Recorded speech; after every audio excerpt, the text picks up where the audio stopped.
Hello everybody, Harry961 here, and today I am making a video for the first time in a very long time. I've been very busy, and I went back through the old YouTube channel and saw all these old cringy videos of mine, and remembered how much I enjoyed making these videos, so I decided to take some time out and make another video. With Commander 2018 around the corner, I thought that I would make a deck of one of my favourite decks, which is Zur the Enchanter. Now, this isn't a Doomsday deck, this isn't an insane combo strategy, this is a cycling deck. You want to be able to pitch most of your deck, draw a lot of cards, and control the board until you can drain everybody out or hit them with a bunch of tokens. It's an extremely fun deck, and we're going to go into the overview. This deck runs 34 lands, which might seem quite low, but we also run a very low mana curve, which means we can get things out early and often. Not to mention, when we're cycling through our deck, we will often find our lands and other pieces of removal or creatures a lot more often than other decks would, meaning that we can get away with running a lower amount of different things and filling the deck with more value. Following this, there are only 3 board wipes in this deck. Many people like to run 4 or 5 board wipes, but I feel like 3 is enough when you're pitching enough cards to draw into them. This deck also has 11 targeted removal and 3 counter spells. This is on the high end for many decks, but as we are running a control strategy and need to defend ourselves, the high amount of targeted removal and counter spells really does help with this deck. We run 6 card draw, which is less than many other pieces, but with 39 cyclers in the deck, each of which replacing themselves when we pitch them, you don't need that much card draw. It's helpful to have, but not necessary. We run 8 creatures, which isn't too foreign for a control shell. Most of them have utility or different ways to transmute themselves to get our key pieces, so 8 is a good amount. As I said earlier, we run 39 cycling cards in this deck. This is a very high amount. As long as you run 30, you should be fine. 30 is the key number.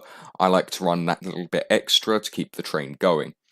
The overall goal of this deck is to be able to cycle a card. Now, cycling is a mechanic where you can pay a cost to discard a card and draw a card. The card will have cycling on it, so you have to discard that specific card, but it replaces itself in your hand over and over and over again. And there are other cards which help with this strategy by benefiting from when you cycle or discard a card. Now we're going to move on to our commander, which is Zur the Enchanter. Zur is a 1/4 human wizard creature, legendary, with flying. So here's his innate evasion. They're not great stats, but they're not terrible. He costs 1 generic mana, 1 white mana, 1 blue mana, and 1 black mana. So he's in Esper colours, which really helps us to control the board. He also has his own unique ability. Whenever Zur the Enchanter attacks, you may search your library for an enchantment card with converted mana cost 3 or less, and put it onto the battlefield. If you do, shuffle your library. That is an insanely powerful ability. It allows us to go find our payoff cards like Astral Slide, or our win conditions in Faith of the Devoted. You can get card drawing enchantments such as Dictate of Crucifix or removal with Detention Sphere. You can get almost anything you need with Zur when he is on the battlefield. But that is a slight problem. It's almost anything. He can't get your important enablers in Fluctuator or New Perspectives, which is very crippling in this deck. There aren't many commanders, if any, that can get you your Fluctuator or New Perspectives or enable your cycling from the command zone. So, in that respect, he's not perfect. He's got insanely good toolbox potential, which also brings a lot of hatred at the table. When I first started playing Zur, many people would hate me out immediately thinking I was playing Doomsday or Voltron. It's just something you've got to get used to, and hopefully they'll learn that you're just playing a janky, fun cycling deck, and maybe they'll let off just a little bit. He's an infamous competitive commander, which does bring a lot of downside to having him in your command zone when you're just trying to have some fun. Overall, he is very strong at the helm, but he is not a necessity. You can run just about any commander that has white and blue in it, and maybe get some red good cyclers or green great cyclers. It doesn't need to be Zur, but I do highly recommend him for his ability to get out many important pieces in your strategy. So, what's the main game plan of running Zur the Enchanter? First and foremost, you're going to want a cycling enabler, something that would make cycling free or insanely discounted so that you can cycle freely and often. The first of these, and the cheapest, is Fluctuator. For 2 generic mana, you get an artifact that reads, cycling costs you up to 2 less to play. Most of the cards in this deck only cost 2 to cycle, which brings their cost down to 0. You can then cycle all those cards freely, doing whatever triggers you may need. The other enabler to this deck is New Perspectives. For 1 blue and 5 other, you get an enchantment that reads, whenever New Perspectives enters the battlefield, draw 3 cards. Okay, that's pretty good, stocks our hand. Then, if you have 7 or more cards in hand, you may pay 0 rather than pay cycling costs. That's better than Fluctuator in a way. We don't have any way to keep maximum hand size at unlimited in this deck, but it does make cycling 0, and most of the time you're going to want 7 cards in hand because you're going to do most of your shenanigans in other people's end steps or in response to other people doing things. So why do we want free cycling? Why are we cycling for free? Well, this comes to our main win conditions of the deck, Faith of the Devoted and Drakehaven. They are both very similar. They're both 3-cost enchantments that work well with Zur. Faith of the Devoted's 1 black, 2 other. Drakehaven's 1 blue, 2 other. Very similar in that respect as well. And they both have the line of text, whenever you cycle or discard a card, you may pay 1. Now, Faith of the Devoted has, if you do, each opponent loses 2 life and you gain 2 life. This is my preferred win condition of this deck because it drains people out very, very quickly. However, against more aggro and creature strategies, you might want Drakehaven, which has, if you do, create a 2/2 blue Drake creature token with flying. So this gives you chump blockers, and instead of just being able to drain everyone for 40 with 20 mana over a few turns, you have 40 power on the board and can start taking players out one at a time. It comes down to preference. Regardless, it's going to take you a long time to get to these stages, and it will take you through the course of the game to do it, hence why we need to control the board and keep our things protected. Now, there are other payoffs to cycling, 2 of which I have here.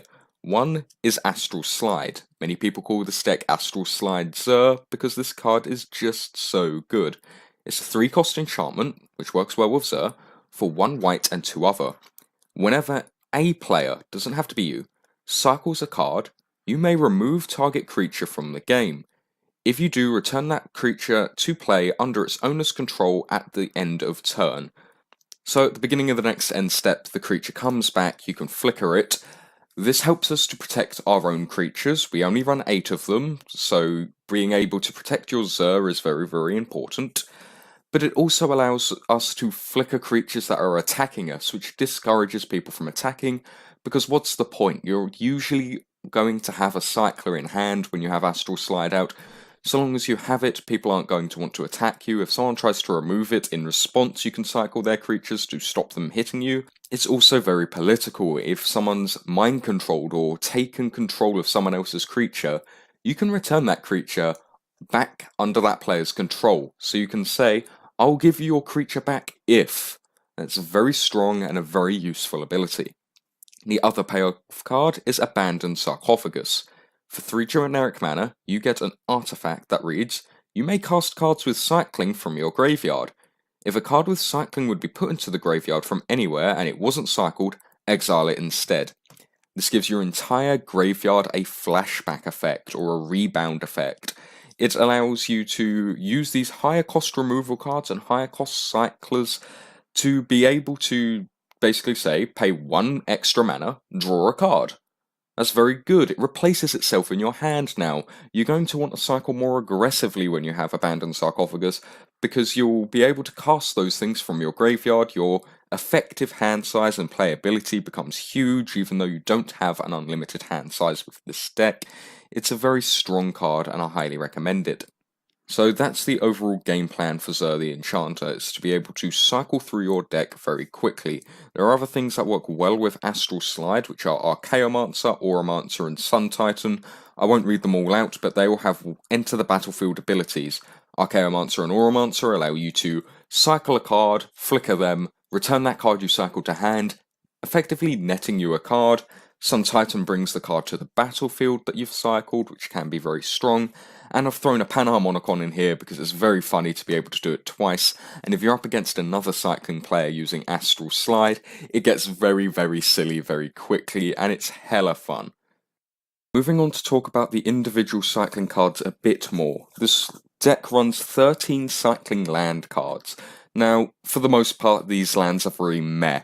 Most of them are just bad islands, bad swamps, and bad plains that come in tapped. You'll play them early game if you desperately need to, but for the most part they're meant to just be cycled and keep the train alive. There is Fetid Pools and Irrigated Farmlands that came out in Amonkhet, which are so good for this deck. They act like guild gates that can cycle. Many people might not be too excited about that if you're running a lot of fetch or pain lands, or even the scrub lands of old legacy players out there, but they are very, very strong cards for what we need them to be. There's also Ash Barrens, a pauper favourite for 2-colour decks, which is basic land cycling. This is slightly different from normal cycling, because when you cycle it, you can search your library for a basic land and put it into your hand instead of just cycling through. This can sometimes come up as an issue, but most of the time it's very, very beneficial to fix your mana early game, and helps get early cyclers into the bin as quick as possible. The deck runs 2 cycling board wipes, one of which is a staple in the format already called Akroma's Vengeance. For 2 white and 4 generic mana, you get a sorcery that destroys all artifacts, creatures, and enchantments. It also has cycling on it. So, this is just a standard board wipe, very strong, gets rid of everything. When you're not going so well, a lot of your things have been removed, someone looks like they're about to win the game, wipe the board, job done. The next cycling board wipe we have is Decree of Pain. For 2 black mana and 6 generic mana, you get a sorcery, so it's quite expensive, it has to be pretty good. Destroy all creatures. They can't be regenerated. Draw a card for each creature destroyed in this way. It also has cycling, and when you cycle it, all creatures get -2/-2 until end of turn. Now, unless you're going against token strategies, the cycling's not going to be too important. This works well with new perspectives. It draws you cards for each creature destroyed in this way, so if you do happen to go down, you don't run many creatures, there might be another person running a token strategy. Play this, draw a ton of cards when you do, very, very good card for this cycling deck. Outside of cycling, probably wouldn't recommend it too much, but in this deck, very strong, reignites your new perspectives, reignites your cycling needs. There is also a Winds of Wrath that makes up the 3rd board wipe in this deck, which is very, very good. Destroy all creatures that aren't enchanted. There are ways for us to enchant creatures. It's not a cycling card, but I mentioned that we have 3 board wipes earlier. I mentioned why. This may as well be brought up now. Now, there are 9 sources of targeted removal that have cycling. These are very inefficient. You really want to pitch and draw with most of these when they're unneeded. If you're not up against an artifact deck, you pitch the artifact one. Not up against an enchantment deck, pitch that one. But the reason why they're inefficient is because they normally cost 1 more than their other parts. Probably the easiest one to compare this to is Clear to Demystify. Demystify costs 1, Clear costs 2, they're both instants, they both destroy target enchantment. Clear has cycling on it. That's the reason why we use Clear. You got to bear in mind if you have your Abandoned Sarcophagus, this has draw a card on it. The Demystified doesn't have draw a card on it. You can also use this to flicker creatures. It has more utility in this deck. So despite the fact it's inefficient, the higher utility, the ability to draw from it if Abandoned Sarcophagus, makes it more worthwhile. Then again, you might just choose to use Disenchant because it hits both enchantments and artifacts, but you get the idea. Next up, we have 8 points of protection and counter magic. Now, I really should have 9 points of this. I am missing Complicate from my collection. I haven't really found a big enough order to go chuck Complicate in because it's quite a cheap card and many places won't just deliver you a 10-cent card. But for the most part, you do want to run these 8 pieces of counter magic and protection. The counter spells here, which are very poor to be honest, Censor, Miscalculation, and Countervailing Winds, they can all be paid out of. You can pay 1, you can pay 2. Countervailing Winds, most of the time people can't pay out of it because there is a lot of cyclers in the grave, so you're going to say, can you pay 10? Most people can't pay 10, and therefore their spell gets countered, but that still costs 3 mana to do, and these can most of the time be paid out of. These are more used for got him situations. They are, if someone taps out for their combo and asks if anyone has a response, you go, can you pay 1 for that? As if you're a Ristic Studies player and they flip the table. It's very, very fun to do that. But for the most part, these are here just for the cycling. The Rune of Protections, which are the 5 other pieces of control and counter magic we have here, are 1 white, 1 other enchantments with a 1 white activated ability to prevent all damage from a coloured source. The coloured source depends on the Rune of Protection. So we've got black, white, red, green, and blue. There is an artifacts one. I don't recommend it unless artifacts are really strong in your meta, and all of them have cycling. These are our effects for Ghostly Prison, Propaganda, and Sphere of Safety. They just blank a creature that hits us. It's for when you don't have your Astral Slide out, or if Astral Slide's been removed by an Exile or Destroy effect. Now, there is one more piece. It doesn't have cycling, but has saved me in many, many games, especially when Zur can get it out. It's Solitary Confinement. For 1 white, 2 other, you get an enchantment that reads, at the beginning of your upkeep, sacrifice it unless you discard a card. Okay, we're discarding cards anyway. That doesn't seem like a problem. Skip your draw step. This is more of a problem. Cycling isn't card advantage, it's card filtering. So going down that card can be an issue. However, for this, you can't be the target of spells or abilities and prevent all damage that would be dealt to you. Very, very nice. This works best with Astral Slide if there's an infinite token strategy that you can't physically handle all the tokens, or there's a burn strategy that your Astral Slide's not helping you with. When you get this out, and Sun Titan out, or Auramancer out, you can sacrifice this, flicker one of those, and get it back at end step or get it onto the battlefield to have it go again. Now you're probably going to need a Vedalken Orrery, which isn't in this deck, to be able to cast this out at instant speed during someone else's turn, so Sun Titan is much better for it, but this will save you in a pinch. It will save you in just about any scenario if you can get it out early and often. Being shrouded, being immune to damage, very useful. Next up, we have 3 cycling creatures. One cycling creature is Horror of the Broken Lands, and is a very similar card in Stoic Champion. We'll talk about both of these when we go to the end of the game, because they are more about winning the game than anything else. The other 2, however, which are Curator of Mysteries and Archfiend of Ifnir, are very, very strong utility creatures. We'll start with Archfiend of Ifnir. For 2 black and 3 generic mana, you get a 5/4 flying demon. Whenever you cycle or discard a card, put a -1/-1 counter on each creature your opponents control. This is a pseudo one-sided board wipe. In our meta we have Angel Tribal decks that love to use Avacyn, Archangel of Hope as the commander. This shuts that down. It gets around Indestructible, it gets around anything that can have a counter on it.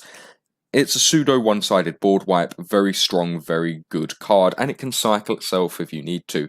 Most of the time though, you're going to want this on the battlefield. Curator of Mysteries is probably our best utility creature though. For 2 blue, 2 other, you get a 4/4 Flying Sphinx that has, whenever you cycle or discard another card, scry 1. This allows us to hit into our cyclers more and more when we begin cycling. It allows us to filter through the deck a lot easier, and it is just a very good card to have. I've had a couple people pick up this card and wonder why anyone would need to use this, but when you're having a 5-minute turn cycling, you realise how good Curator of Mysteries is. We have 4 other cycling cards in the deck. One is Decree of Justice, and I'll talk about that at the end of the game when we're trying to win the game with this card. Another is Razaketh's Right. It is a 5-mana tutor, it's a diabolic tutor, we've all seen cards like this before, and it has cycling on it. Basically, the reason why we use it, most of these cards cost 1 more than their standard counterparts. We need lots of tutors in this deck to hit our needed pieces, so that's the reason we have it. We have Wander in Death. 1 black, 2 other sorcery, return up to 2 target creature cards from your graveyard to your hand. It has cycling on it. We use this because we have very, very few creatures, and if they do happen to get removed, our Astral Slide or minor counter spells can't save them, then we can get them back into our hand to use them again. This is just some easy recursion. Then we have Ancient Excavation, probably one of the best cards in this deck. For 1 black, 1 blue, and 2 other, we get an instant. Draw cards equal to the number of cards in hand, then discard a card for each card drawn in this way. It does everything we want to do. It draws us cards, it discards us cards. Very, very good. It also has basic land cycling in case we need to pitch it early game to get a basic to fix it. We do run Windfall in this deck as well, and this acts as a Windfall effect, but even better, it's at instant speed. It allows us to choose what we're discarding, it allows us to draw first as well. Very, very good card overall. So now that we've talked about all of these cyclers, how do we intend to win the game? Well, we've already talked about the Drake Haven and Faith of the Devoted ways to win, which are throughout the course of the game, but there are other ways to win in case those get shut down. One is an infinite mana combo. Now, I know a lot of people don't like running infinite mana combos, or infinites in general. I never run an infinite for the longest time possible, but with Contamination appearing in the local meta, with many quick combo decks happening in other metas that you can't physically stop no matter how much removal you have, you've got to use one to keep up. Now, if you don't want to, you don't have to, but I still recommend keeping at least one of these cards in the deck. The combo I'm using is Isochron Scepter and Dramatic Reversal with mana rocks that can tap for 3 mana. Isochron Scepter is a 2 mana artifact that reads Imprint. When Isochron Scepter comes into play, you may remove an instant card with converted mana cost 2 or less in your hand from the game. The removed card is imprinted on the artifact. If you pay 2 and tap Isochron Scepter, you may copy the imprinted instant card and play it without paying its mana cost. In this case, it will be Dramatic Reversal, 1 blue, 1 other instant, so it meets the criteria, to untap all non-land permanents you control. This also untaps Isochron Scepter, as you have to tap it first before you cast it. So, if you generate 3 mana with mana rocks like a Gilded Lotus, tap Isochron Scepter, cast it, you untap the 3 mana worth of rocks and Isochron Scepter. Use 2 of that mana to redo this combo. Use 2 of now 5 mana to do it again, and again, and again, and again, over and over and over and over until you have infinite coloured mana, whatever rainbow combination you like. Use that mana to plug it into Faith of the Devoted and Drake Haven to be able to drain all of your opponents out when you cycle. If you can't pay cycling costs, it doesn't matter because you've got infinite mana.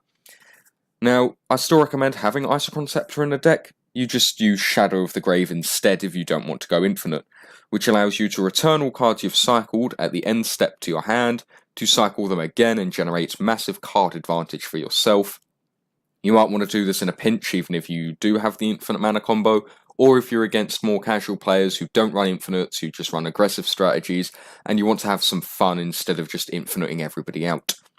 There is also Elixir of Immortality. This goes infinite in the sense that you won't mill yourself out with this. For 1 mana, you get an artifact as an activated ability of pay 2 and tap. You gain 5 life, shuffle Elixir of Immortality and your graveyard into its owner's library. This can save your graveyard from grave hate if you're trying to do the Abandoned Sarcophagus strategy. It also allows you to stop milling yourself out. When you're out of cyclers in the deck, you play your Elixir of Immortality, use it in 1 turn, put it all back into your library, and go again. This allows you to go effectively infinitely. It's not an infinite in the same way as Isochron Scepter and Dramatic Reversal is, so I believe it's a lot more okay for those of you who don't like to use infinites, but it's a way to prevent yourself from self-milling. The next way to win the game is All Hail the God Pharaoh, Approach of the Second Sun. For 1 white, 6 other, you get a sorcery that reads, if Approach of the Second Sun was cast from your hand, and you've cast another spell named Approach of the Second Sun this game, you win the game. Otherwise, you put Approach of the Second Sun into its owner's library, 7th from the top, and you gain 7 life. The way you're going to do this is you're going to have 14 mana in your upkeep by just playing the game, controlling yourself to this point. It's quite difficult to get to that point, but 14 mana, you don't want to do this over 2 turns. You get to that stage. You cast Approach of the Second Sun. You cycle freely until you get Approach of the Second Sun back into your hand, cast it, and win the game. I don't recommend doing this all the time, but if your opponents have an infinite life strategy, or they are just in general very difficult for you to Faith of the Devoted or Drake Haven them out, or they're both gone, Approach of the Second Sun is a good way to just win the game and close it out. Just make sure no opponent has a I cannot lose the game card, because that does result in a stalemate, which is no fun for anybody. The next way to win is by pure damage. Now, we've already got Drakehaven, but there are 3 cards I've mentioned earlier in this video that can be used to win the game. These are Horror of the Broken Lands, Stoic Champion, and Decree of Justice. We'll start with Decree of Justice. For 2 white, 2 other, XX, you have a sorcery that can get you X 4/4 angel creature tokens with flying onto the battlefield. With infinite mana, this creates infinite 4/4 flying tokens, you win the game. But if you just have 14 mana and Approach of the Second Sun got cancelled, you can get 20 power worth of flyers. You can also cycle this early game in a pinch if you need some 1/1 chump blocking soldiers, because when you cycle this card, you may pay X and get that many 1/1 creature soldiers. It's a very good card to have in general, but you can use it to outdamage your opponents. The next 2 are very similar cards, that's Stoic Champion and Horror of the Broken Lands. Stoic Champion is 2 white for a 2/2. Whenever any player, doesn't have to be you, cycles a card, Stoic Champion gets +2/+2 until end of turn. If you have your Astral Slide out, which is very similar and any player can cycle, you can flicker away all the defending creatures an opponent can have, attack with this massive 40/40 creature by cycling 20 cards, and kill them outright. Horror of the Broken Lands very similar. For 1 black 4 other, you get a 4/4 that can cycle itself. Whenever you cycle or discard another card, Horror of the Broken Lands gets 2 power and 1 toughness until end of turn. Again, make it huge, clear the blockers, swing in, get a kill. These obviously aren't as good as Drakehaven or Decree of Justice or Faith of the Devoted. These are quite low down on your list because it only lasts till end of turn, you can only hit 1 person. But they're still very viable win conditions, especially in a 1v1 scenario, which often happens at the end of the game. The last win condition that I run is Ethereal Armor. For a 1 white enchantment aura that Zur can get out, it enchants a creature. Enchanted creature gets +1/+1 for each enchantment card you control. It has First Strike as well.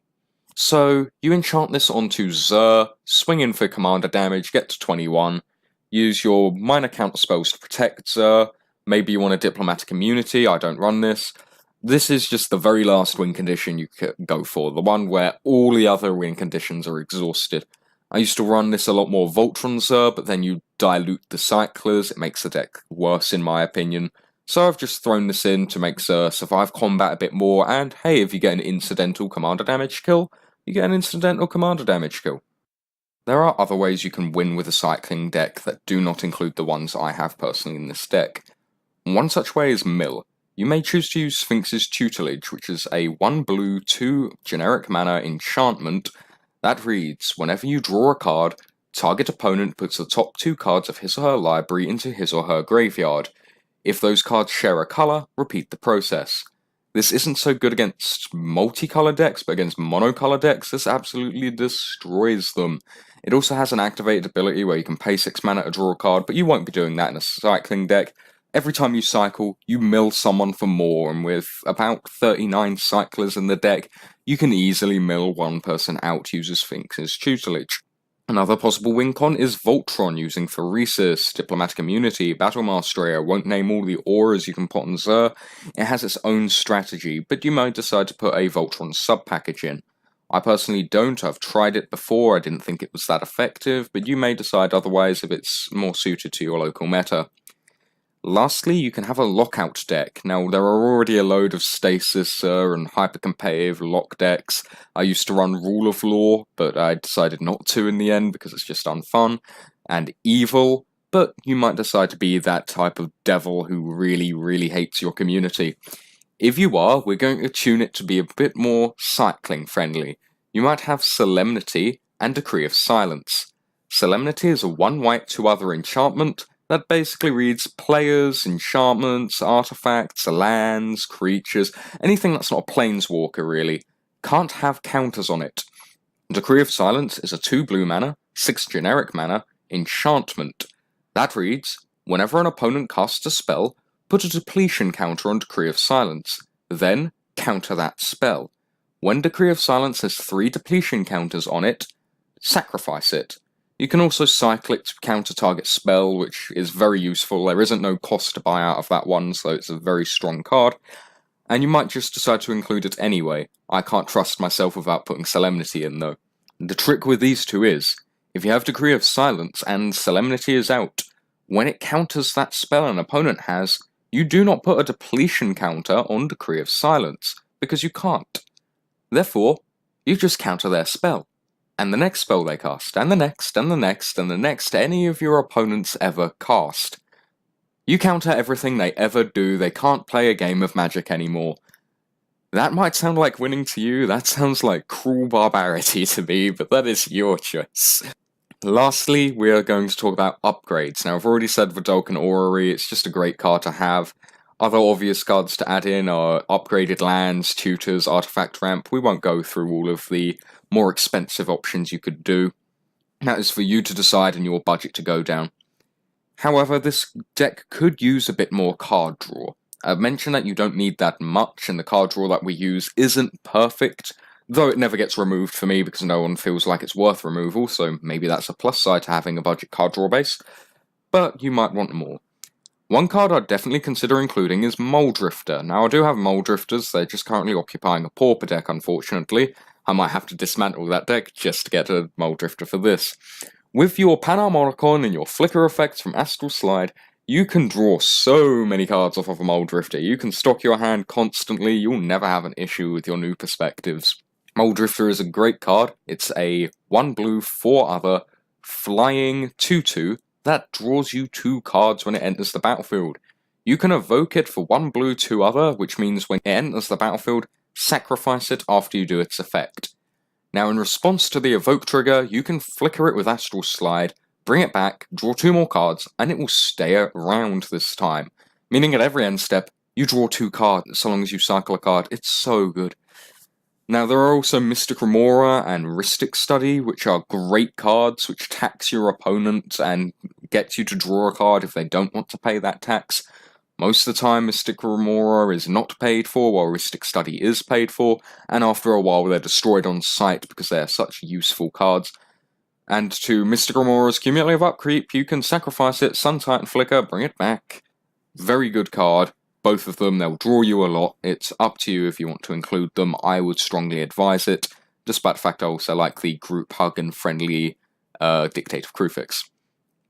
Next is Protection. Now, great pieces of protection are actually copy effects, like Copy Enchantment and Copy Artifact, because these can copy your Astral Slide, these can copy your New Perspectives and Faith of the Devoted and other cards, or they can copy things your opponents control that are very good. They are redundancy, they're extremely good to have. I don't have them at the moment, and I don't know why. I really should. I might have to put an order in for all of these cards. Another protection card is Greater Auramancy. Now, I don't have this, and there is half-decent reason for it. It's because with Copy Artifact or Copy Enchantment or Decrees or things that target your own permanents, you don't want to have Greater Auramancy about because it gives them all Shroud, meaning not only your opponents can't target them, but you can't target them. And most of the time when this deck gets going, it's not spot removal that destroys your things permanently, because the odds are you're going to have a way to get rid of your enchantments yourself from the graveyard. Just destroy them to keep them safe in your grave, so your Sun Titan or Auramancer can bring them back out. The thing that takes care of them is board wipes, Merciless Eviction. We've already gone through Akroma's Vengeance, which is one of them. Greater Auramancy doesn't prevent that. Up to you whether you have it. It's a very good card. I would still consider it an upgrade, but that is your choice. There is also a new card that helps the Copy Artifact and Copy Enchantment theme, which is Estrid's Invocation, coming out in Commander 2018. I can't wait to get my hands on this card. Not only does it copy the best enchantment on the field for you at the moment, it flickers itself. We already love flickering in this deck. Why not include Estrid's Invocation? Great card that's coming out. And I believe that is it for this video. Should be able to show you me flicking through the cards in my deck now. Sorry if it's a bit low quality. The camera I have isn't the best. But I hope you enjoyed. Thank you very much for watching. Hopefully I can get another one of these or a game recorded at some point. I'm very busy, unfortunately, so it's not always possible. And once again, thank you. If you have any questions about the deck or anything I've missed, feel free to comment or message me. All of that good stuff. Enjoy your days.